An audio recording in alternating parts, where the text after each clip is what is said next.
Aê! A paz do Senhor Jesus! Boa noite, gente! Tudo bem?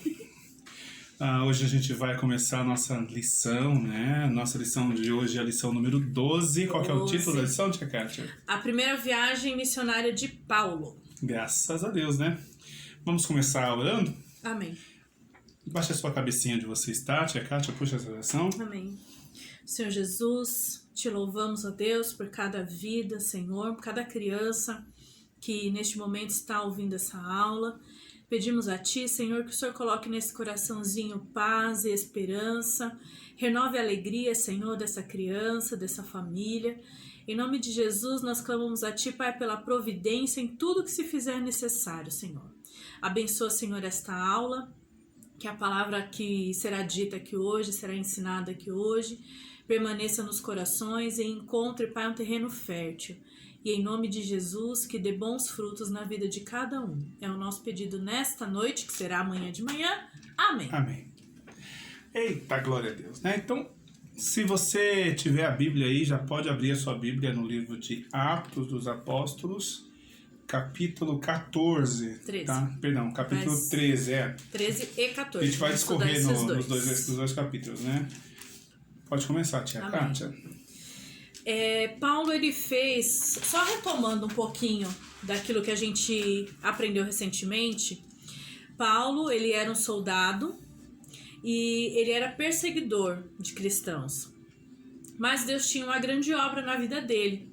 Então Deus teve um plano ali para tirar ele desse meio e trazê-lo para o seu lado, né? Para que ele pudesse levar o evangelho com a mesma gana que ele tinha para fazer, né, as coisas lá do exército, ele teria para levar a palavra. Então Deus transformou ele teve aquela situação dele ficar cego, ele de Saulo virou Paulo, e aqui a gente vai falar da primeira viagem missionária que ele teve para cumprir aquilo que Deus tinha designado para a vida dele. E ironicamente, né, tia Kátia, Saulo, né, passou de perseguidor a ser uma pessoa perseguida. Né? Interessante, né? Alguém que matava os cristãos passou a ser perseguido porque falava de Jesus, né? Então é uma coisa interessante. Sim. E ele não foi sozinho.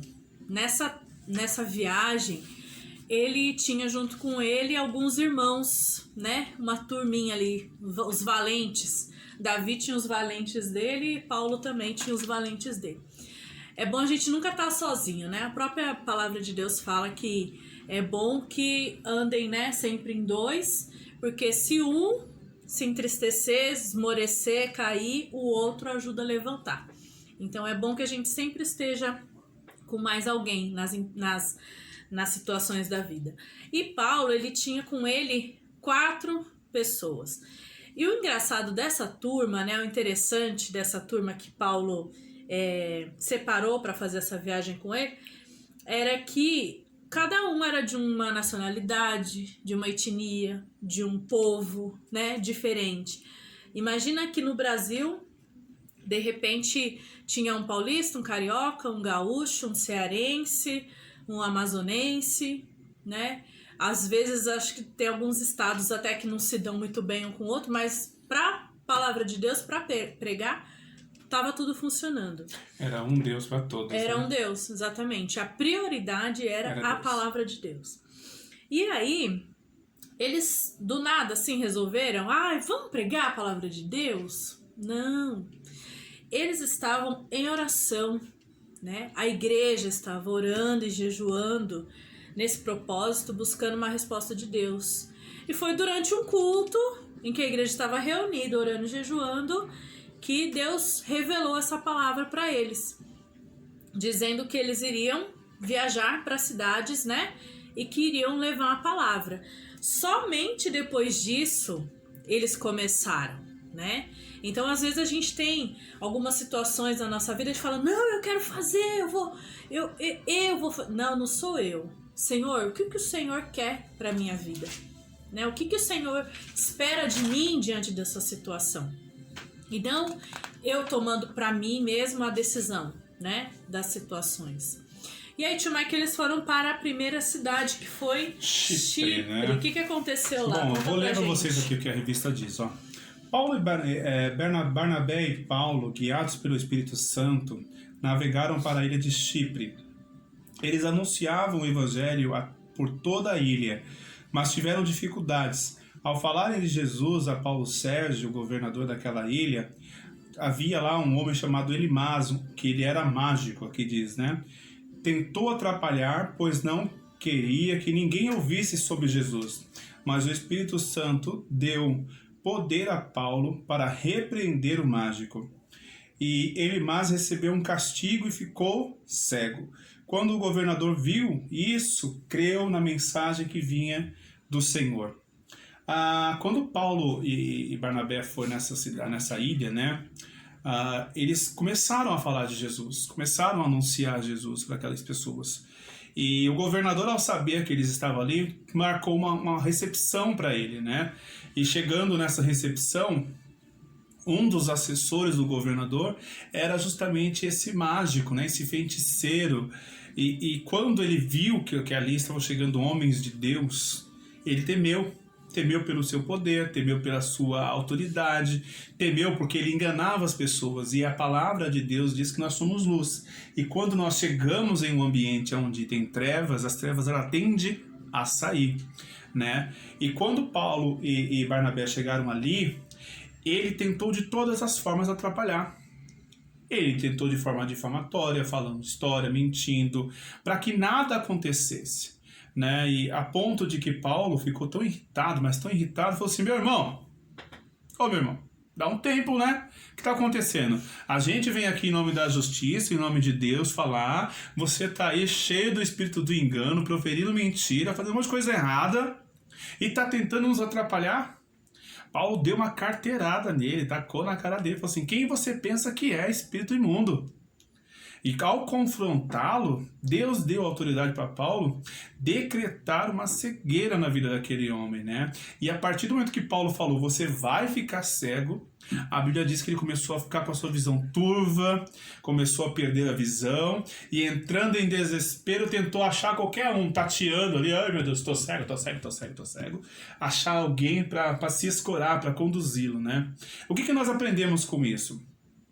Deus quer salvar as pessoas. Deus quer me usar, Deus quer usar a tia Kátia para salvar as pessoas. Mas sempre vão existir forças malignas para tentar impedir. Né? Já não sei, vocês ainda são crianças, mas vocês vão viver isso, vocês vão ver isso, talvez vocês já viram isso. Quando vai alguém falar de Jesus na sua casa, talvez a sua família não seja toda crente, e começa a falar, sempre tem um parente, um tio, uma tia, uma avó, um irmão, um marido, uma mãe, que fala, que é isso? Isso não é coisa de Deus, não, isso não é de Deus, não, isso não é de Deus, não. E começa a falar coisa ruim, começa a zombar, começa a rir, né? Assim foi com Paulo. Hoje nós vivemos o tempo da graça, a gente não lança esse tipo de palavra mais. Deus nem dá mais essa autoridade de a gente ficar decretando cegueira, paralisia, coisa e tal. Mas hoje nós podemos perder muito mais do que a nossa visão ao tentar interferir nos planos de Deus. Nós perder a nossa salvação, né? Ao se colocar contra o adversário de Deus, nós nos colocamos como inimigos de Deus, né? Quando você acha que você está só impedindo um crente de falar, você está impedindo o progresso da salvação. E o sangue de outras pessoas podem estar sobre as tuas mãos porque você impediu que a salvação chegasse até ela. E isso pode resultar na tua vida a condenação. Foi o que aconteceu com esse homem. Ele foi condenado a ficar cego por um período. Não diz quanto tempo, mas ele ficou cego. Hoje você pode perder a sua salvação. E quando o governador daquela ilha viu o poder que estava sobre Paulo, sobre Barnabé, e percebendo que o seu mago, o seu feiticeiro, aquele que adivinhava, aquele que fazia encantamentos, aquele que fazia um monte de coisa errada, perdeu, falou, não, tem alguma coisa certa nessa história. O seu Deus, Paulo, o seu Deus, Barnabé, é verdadeiro, e aquilo que eu estava obedecendo até hoje era errado, era engano. É isso que o diabo faz. Ele faz você adorar coisas que não são verdadeiras, que não levam você à justiça, não levam você à paz, não levam você ao céu. Né? Te desvia do caminho do céu. Olha só, tudo que o cara queria, qual é o nome dele? Elimas queria, era impedir que as pessoas ouvissem falar de Jesus. Olha isso. Ele não queria que as pessoas ouvissem falar de Jesus, porque o caminho de Jesus, ele cura, ele liberta, ele transforma, né? Ele justifica, ele faz aquela pessoa que se sente menor, uma pessoa abatida, amargurada, sofrida, ela faz essa pessoa se sentir bem, viva, porque é isso que Jesus faz, ele te faz viver. Né? E tudo que ele não queria que as pessoas sentissem vida, não recebessem o Espírito Santo de Deus. Kátia. É isso mesmo. E aí, depois desse fato, eles seguiram para a próxima cidade, que era Antioquia da Psídia. Eu vou ler aqui conforme diz a nossa revista. Eles navegaram para Perge. De lá foram para Antioquia da Psídia. Havia duas, né, Antioquias. Antioquia da Psídia e Antioquia da Síria. Os nomes bem fáceis, né, da gente entender. Ainda tinha duas. No sábado foram à sinagoga, que é a igreja dos judeus. Lá, Paulo se levantou e anunciou o evangelho, e muitos creram em Jesus. Mas os líderes religiosos ficaram com inveja e começaram a dizer o contrário do que Paulo falava. Porque aqueles líderes, teoricamente, já não atraíam, né, as pessoas. Eu imagino isso, que chegou Paulo e Barnabé na cidade, trazendo uma palavra de renovo, uma palavra de vida, né, um avivamento ali para aquele povo, e os líderes religiosos que estavam há anos e anos e anos... Que nem reconheciam Jesus. Nem reconheciam Jesus, né, não aceitaram. Eles ficaram com inveja daquele movimento todo e começaram a dizer contra, né.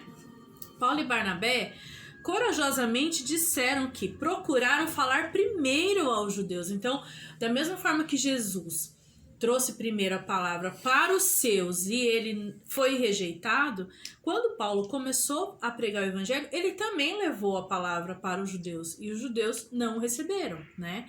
Por isso ele começou a pregar para os de fora, que são os gentios. Os gentios são todos aqueles que não são nascidos em Israel. E ao ouvir isso, os judeus pularam de alegria, creram em Jesus, recebendo o presente da salvação. Mas os judeus, não satisfeitos, expulsaram Paulo e Barnabé da cidade, né? E aí, como é que foi lá a saída deles, tio Mike? Rapaz, tiveram que correr. O negócio ficou... Da sandalinha. Tiveram que correr. É isso aí. Olha, aonde que você parou? Só pra eu... Aqui, ó.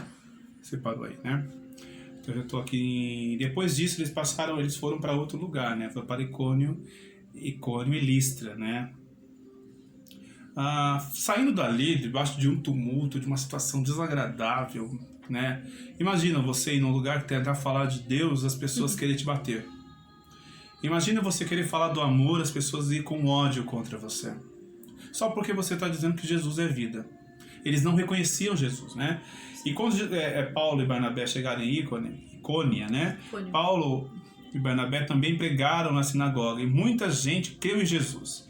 Mas os judeus, olha só, de novo os judeus, aqueles que deveriam crer em Jesus, não creram em Jesus. Fizeram um enorme tumulto. Assim, Paulo e Barnabé tiveram que fugir também. Olha só, tiveram que fugir dali para outra cidade. Para onde eles foram? Para Listra. Né? Chegando em Listra, muitos que ouviram a palavra de Deus e eram adoradores de ídolos, e estes viram a Paulo, pelo poder de Deus, curar um homem que nunca havia andado. Olha só que coisa linda. Paulo chegou ali e viu que tinha um paralítico, né? E falou paralítico, ele olhou o paralítico, viu o paralítico, tinha fé que o paralítico cria, ele falou de Deus, o paralítico recebeu a palavra e foi curado. E quando aquele homem foi curado pelo poder de Deus, aquelas pessoas olharam para ele e falaram assim, ficaram surpresos, enchendo eles... Peraí. Ficaram surpresos, achando que eles eram deuses. Olha só que coisa absurda, né? né? Você vai lá falar de Jesus, a cidade está tão corrompida pelo engano, tia Kátia, tão corrompida pelo mal, que as pessoas daquelas cidades, não aceitando a palavra de Deus, atribuíram a cura de Deus a deuses pagãos, né? O que eles falaram, tia Kátia? Que Paulo e Barnabé eram? Eram Júpiter e Mercúrio. Olha que coisa doida. Né? Falaram que eles eram deuses, né? O sacerdote daquela cidade, ao perceber que Paulo e Barnabé estavam fazendo maravilhas através do poder de Deus, para não perder as pessoas que ele manipulava, que ele enganava, né? Ele pegou a estratégia e fez o quê? Não deixou nem as pessoas pensarem. Eles já começaram a gritar: foi Júpiter! Foi Mercúrio! Eles são deuses! E as pessoas cegas de entendimento compraram essa ideia e saíram gritando também: foi Júpiter! Foi Mercúrio! É! E Paulo e Barnabé ficaram revoltados com aquilo. Falaram: não foi Júpiter, não foi Mercúrio, foi Deus. E eles ficaram tão irritados, mas com tanta irritação, que rasgaram as suas roupas em sinal de humilhação, em sinal de desconformidade, né? E eles saíram daquelas cidades revoltados. Eles tentaram falar: foi Jesus que fez o céu, foi Jesus que fez a terra, foi Jesus que fez a chuva, foi Jesus que fez a plantação florescer e vocês colherem com abundância. Eles não quiseram nem saber. Eles continuavam dizendo: foi Mercúrio, foi Júpiter. E nesse momento, já vem o sacerdote do templo arrastando o sacrifício. Vamos lá sacrificar para os nossos deuses!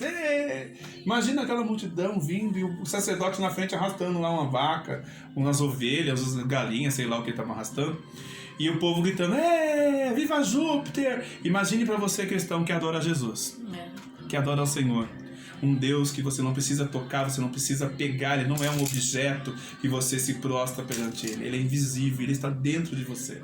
Para você ver Deus, basta você olhar para a tia Kátia, ela é a imagem e semelhança de Deus. Basta você olhar para o seu pai, para a sua mãe, eles são a imagem e semelhança de Deus. Se você vê seu pai e sua mãe viva, ou se você vê uma árvore viva, é porque Deus fez e Deus quis. A glória, a honra é toda de Deus, né, tia Kátia? E aí, essa pregação de Paulo e Barnabé, ela estava incomodando já, né? Os judeus lá da Psídia, onde teve o primeiro tumulto. Incomodando, tia Kátia. Estava incomodando. Eles não estavam felizes com isso, não. Vieram atrás. Aí foram em Icônio, foram em Listra, então... Pensa num povo perturbado, tia Kátia. Saiu lá da outra cidade. Olha atrás. Isso. O cara saiu lá de Carapicuíba, de Alphaville, veio pra Carapicuíba falando: não, aqui não pode pregar. Achou um povo lá em Carapicuíba e falou assim: não, aqui também não pode pregar. Veio pra Osasco dizendo: aqui também não pode pregar. Aí achou o povo tudo sacrificando lá pra Júpiter, Mercúrio e falou assim: esses homens aí são falsos, viu? Foi assim? Exatamente.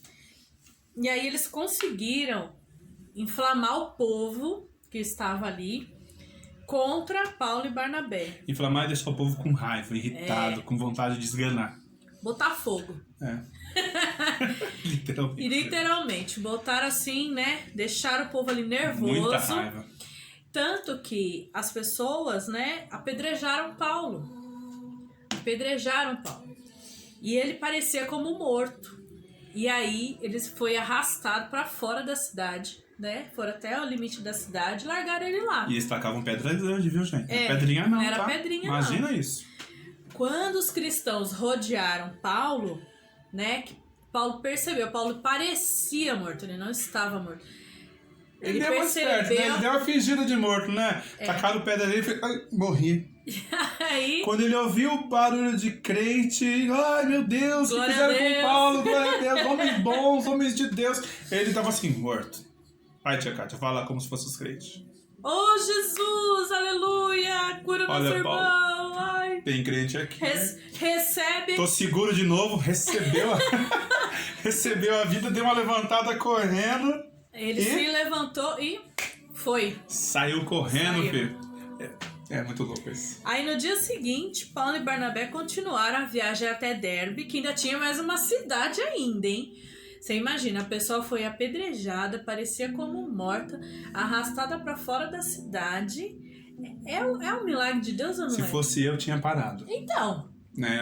Depois de ter apanhado, né? Com certeza eu teria parado, porque acho que a nossa fé hoje é muito fraca, né? Não ia aguentar, né? A gente desiste. Nosso senso de preservação de vida pessoal é tão grande que a gente fala assim, não, eu não posso morrer.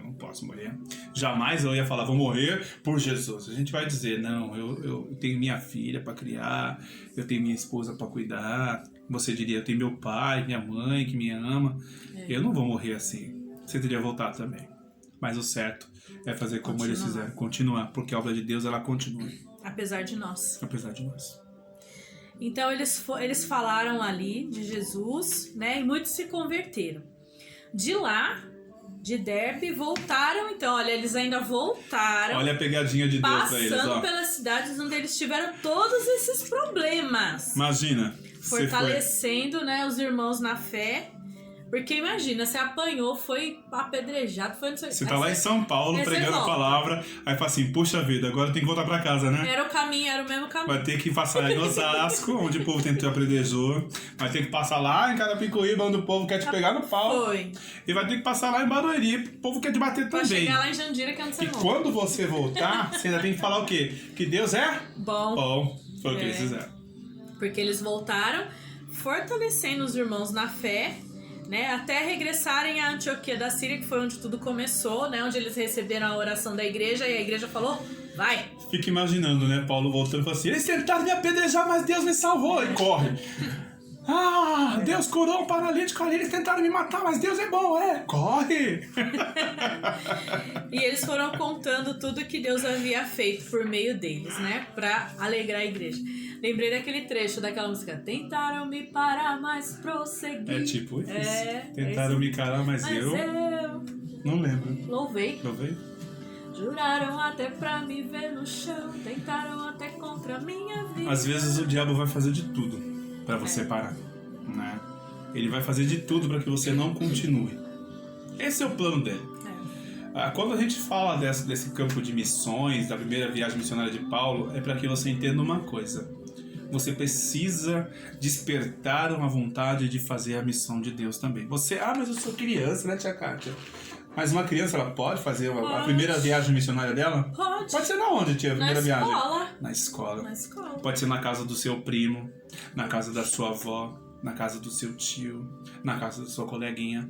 Basta você chegar lá como um homem, uma mulher de Deus, como uma criança de Deus. E falar assim, olha, Jesus te ama. Fala comigo, tia Cata. Jesus te ama. Fala isso pro seu amiguinho. É o suficiente para salvar. Sabe o que Paulo falou para aquelas pessoas? Paulo contou o que Deus fez. Paulo contou que Deus ressuscitou Jesus. Paulo contou que Jesus ao ressuscitar, ele voltou ao céu. Paulo contou a história de Jesus. Contou tudo que Deus fez desde Moisés até chegar a Jesus. Essa foi o método de salvação. Não é assim, Jesus só vai salvar se eu curar um paralítico. Jesus só vai salvar se eu ressuscitar um morto. Jesus só vai salvar se eu fizer um milagre. Não. Jesus, ele salva por meio da palavra. Ele é a palavra. Quando você fala dele, da palavra que é ele faz o milagre. E ele salva. Hoje nós temos então essa obra missionária, ela continua viva, né? Como o tio Mike falou, como crianças, né? Vocês podem levar essa palavra por onde vocês forem. Às vezes é no contato com um vizinho, né? Com um amiguinho. Existem oportunidades que às vezes vêm ao encontro dessa palavra, de uma palavra de vida, né? De esperança para as famílias.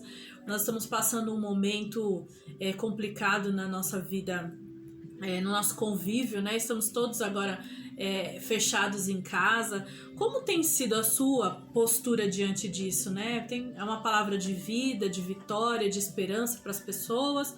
Ou tá revoltado, não aguento mais, quero quebrar tudo, quero sair, Como tem sido? Às vezes até nisso a gente mostra o nosso testemunho de vida diante de Deus. Está sendo paciente. Exatamente. Está sendo uma pessoa obediente. Está agindo como uma pessoa cristã. Está se preservando das coisas erradas do mundo. Não está falando besteira ou fazendo besteira. Está ajudando seus pais ao invés de atrapalhar seus pais. Está ajudando nos deveres de casa, ajudando a sua mãe, ajudando seu pai, ajudando seu irmãozinho mais jovem, né? Isso é exercer a nossa fé cristã. Sim. Né?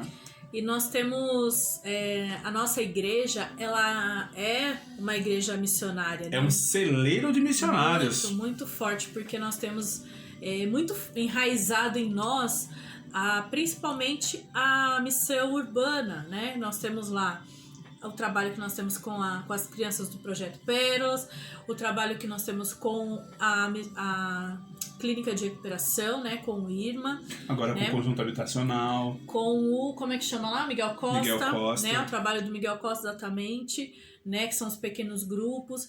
Então, assim, a nossa igreja, ela é mega missionária, né?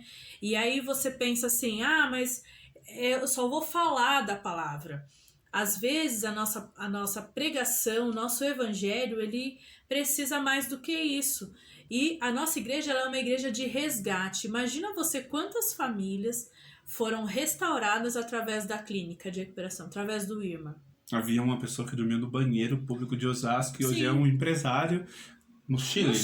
No Chile, se casou, mora no Chile e é empresário lá no Chile. Imagina, você morava no banheiro, sim, alguém falou de Jesus, foi lá, te resgatou de uma forma missionária, que no caso é a Igreja Missão Cristo Volta. Ele foi curado, transformado, regenerado, transformado, né? Sim. E a ponto de que as pessoas pudessem gerar confiança de novo, e de confiança ele conquistou uma família e hoje é um empresário.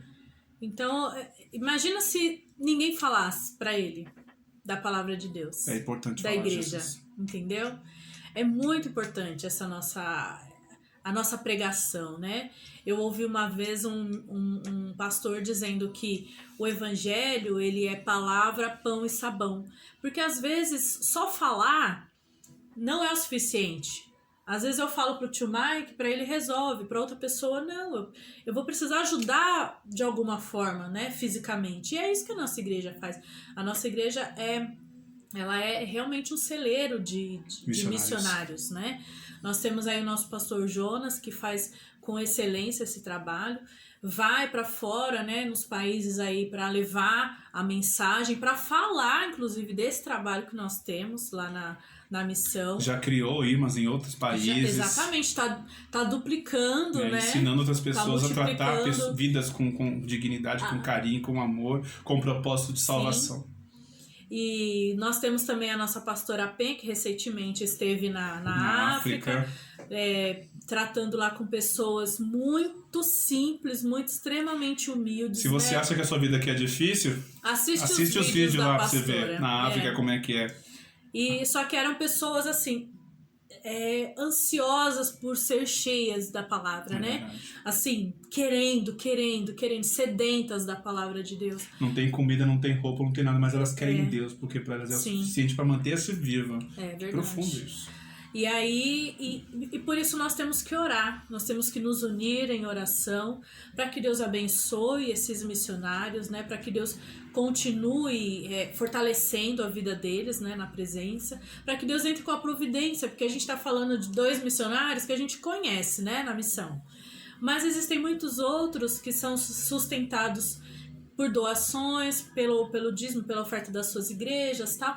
E se eles ficarem sem, né, e não tiverem mais como levar a palavra? Que nem agora, né, tia Kátia? Você não pode mais viajar, você não pode mais levar a palavra, tá tudo fechado. Então essas pessoas que dependiam de ajudas missionárias, hoje não estão tendo as suas ajudas missionárias. Como é que eles estão, né?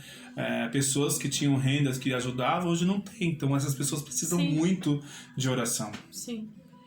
E da nossa ajuda na maneira que pudermos, Física também, Física também, exatamente. Vamos orar então? Agora, é isso aí, gente. A gente encerrou a nossa aula. Essa foi a nossa lição de hoje, a primeira viagem missionária de Paulo. Espero que vocês tenham gostado, tá? Desejamos a vocês uma ótima semana, que Deus abençoe, estude com carinho e com respeito essa lição. Agora eu te convido, juntamente comigo e a tia Kátia, a orar por todos esses missionários, pela nossa igreja, pelos nossos pastores, que são pessoas que exercem esse chamado missionário. Amém? Uma oração simples, não precisamos fazer florear, não. Bem simples. Senhor Jesus, nós entregamos nas suas mãos, Pai, a todos aqueles que recebem o chamado do ID. Nós pedimos que o Senhor fortaleça essas vidas. Nós pedimos que o Senhor capacite todos os dias, Senhor. Que o Senhor prepare homens e mulheres que bancam esse trabalho. Que o Senhor possa ser o provedor deste trabalho, Senhor. Que o Senhor dignifique, Senhor. Que o Senhor não permita, Pai, que falsos homens vá para essas missões. Que pessoas que vão enganar não vá para essas missões, Senhor. Mas que somente aquelas pessoas de bom coração, sinceros, que estão debaixo da Tua palavra, assim como Paulo e Barnabé, Senhor, guiados pelo Teu Espírito Santo, Pai. Em nome de Jesus Cristo, que o Senhor possa continuar operando através da vida do pastor Jonas, que ele continue abençoando as vidas, meu Deus, através do projeto Irmã, através da comunidade, através do conjunto habitacional e de outros trabalhos, Senhor. Nós pedimos, Deus, continue provendo sobre nossas vidas, porque debaixo das Suas mãos nós estamos seguros. Amém. Abençoe a todas as crianças que vão estudar essa lição, Jesus, eu te peço, em nome de Jesus. Amém. Deus abençoe. Espero que vocês tenham gostado. Amém. Até mais. Ai, eu não alcanço o botão.